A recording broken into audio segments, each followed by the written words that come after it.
One of Barik's main strengths is that he has turrets. Now, these things are awesome when you get them placed down. It's one of his main strengths, giving him consistent and constant damage when they are up and the enemy is in line of sight. I like to position the turrets next to each other, or in two different locations at either side of the point, allowing me to quickly dive for cover and leech the healing, then reducing the strain on our healer and keeping me and more teammates alive. They're extremely reliable in both forms of DPS and healing, but they are extremely vulnerable also and have a long cooldown for placing another turret. So if you lose both of them, you'll be in trouble for quite some time. Also, the turrets themselves have a deploy time, so please bear in mind that once they are placed, they don't start healing and dealing damage for a few seconds, so try to place them behind partial cover if you can. A Barik near his two turrets after throwing out your deploy shield is a pain in the ass to say the least, especially in CQC. As a dwarf, he is stubborn and, as you can expect, packs a punch with his primary weapon. The turrets themselves put one marker per turret on the enemy, and these two markers can stack both on the same enemy are removed when shot with a blunderbuss. When you then fire at the enemy, they will be hit with a massive damage burst and can sometimes be fatal if the targets retarget the one you are shooting directly after. Moving on to Barik's basic skills. I consider him to be an all-round jack of all trades kind of dwarf. He can heal himself, he can deal massive damage sometimes. He isn't easy to kill, and with two turrets, his two shields, and not forgetting his ultimate, which if you can get it deployed will clear an objective really well. This makes him a pretty good class in my opinion. His blunderbuss is his right mouse button. It's a short range weapon which will deal 600 damage every 1 second, and has previous bonus damage when the enemy is marked by your turrets. On the left mouse button is Barricade. This provides a deployable cover with a default health of 5000. Now this lasts up to 4 seconds or until destroyed. The rocket boots are on the F key. This gives you a quick escape from the enemy and back to your team behind your cover if you get yourself into a bit of a pickle. The turrets are self-explanatory by now. They deal 150 damage as standard and last until destroyed or replaced.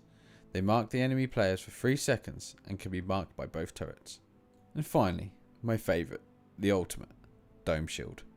When you deploy the ultimate, it pops out a little flamethrower turret which deals 400 damage per second and is covered by a shield that will absorb up to 20,000 damage and protect you and your allies inside for up to 6 seconds. It could be the difference between taking the point and not. Now that I've covered the basics, let's move on to the nitty gritty of loadouts. I'm going to share with you my favourite loadout, and of course there is many other loadouts, but I find that this one is the best that suits my playstyle. The first card is Healing Station 4. This gives you an additional 240 health per second. I find that this one is a must for any Barik build, keeping you in the fight for longer and taking the strain away from your healer. Combat Repair 3 is the next most important card. This will heal your turret by 150 health for every second. If you combine this with Forged Alloy 3, this will give your turret an additional 525 hit points. These two complement each other. You may, however, find that you prefer having Combat Repair 4 and Forged Alloy 2, or mixing them up a bit. Experiment a little. The fourth and fifth card is Field Deploy and Foundation. Now, you can choose whatever card you desire for these, as they are not super important, but I find Field Deploy will get a down turret back into the fight quicker, and Foundation keeps your shield blocking the enemies for a little longer also. These can be swapped for maybe another man's treasure and bunker, but I'll leave that for you to decide. So, enough of the loadouts. Now, how to play Barik. The key really for Barik to win in a lot of fights is to get those turrets deployed. It is really that simple. His turrets deal constant DPS, and this makes two of them an additional threat for the enemy, giving them the choice between shooting you or shooting your turrets. If the turrets are positioned on a ledge or around a corner, this will give you somewhere to fall back to give those flanking enemies something else to concentrate their fire on also. Try to place them where the enemy will probably least expect them, but in a good place enough for you to easily get back to them. Placement is very key for Barik's turrets. As well as the turrets healing you and doing damage, you will need to remember to stand near your turret to also give them repairs when they are taking damage. Try and position Barik to stand in front of your turret, blocking some of the damage to your turrets, and also use your shield to further block damage and extend your life and the life of your turrets. Now, Barik without his turrets is pretty much a sitting duck, so you need to make sure that you're the first person to the point to get your turrets deployed. His entire class is based on his turrets. You need his turrets deployed to become effective, and without them deployed, you need to make sure that you fall back and get into a safe place until you can get both turrets down, and don't forget that shield. Keep it ready for when the enemy stacks up on you. Finally, what you must learn to do, however frustrating this may be, especially for me, is not to chase the enemy champions running away on low health. You need to stay close to your turrets and remain healed and effective and keep those turrets well defended, unless of course you think you can get away with it.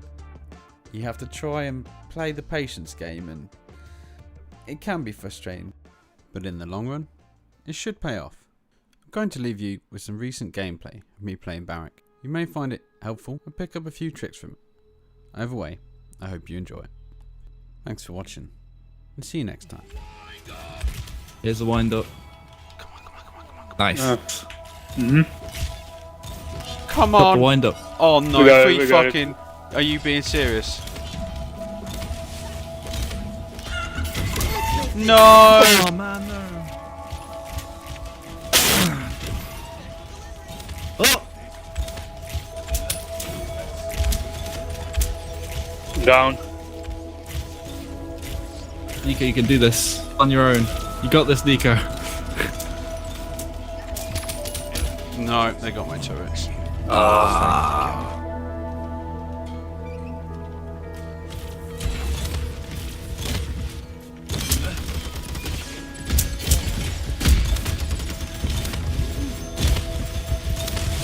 Keep eyes on the back as well, because we get flanked in the beginning.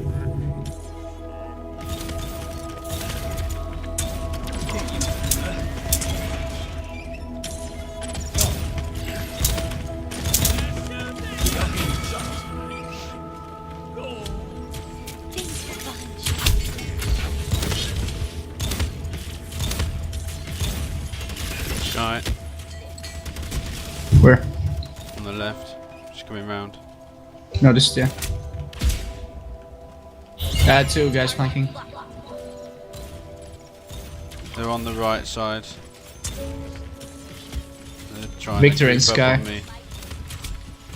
Yeah, second.